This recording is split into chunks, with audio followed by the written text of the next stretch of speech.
Spain. Fernando Torres has worked his way to the touchline. Nice little exchange of passes with Mata, and Torres scores for Spain and beats the goalkeeper. By David Villa, looking for room, trying to squeeze it through. Lovely ball to David Silva. He won't miss. It's two to Spain. Good turn by David Villa, looking for room, trying to squeeze it through. Lovely ball to David Silva. He won't miss. It's two to Spain. Everyone onside, and it's square into the path of David Villa, and he tucks it into the net for a span. Cleared over his shoulder for Tahiti by Ludivion. Back in by Monreal and tucked into the back of the... No fear, he's even without the ball, his movement's been excellent.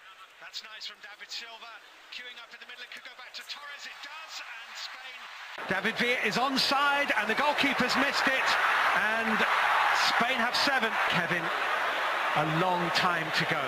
25 minutes to go, and it's... Lorenzo Tejo couldn't quite control it. Is there a fantasy end to this game? Here's Fernando Torres. He'll be absolutely determined to put this away. He's round the goalkeeper, and he has scored.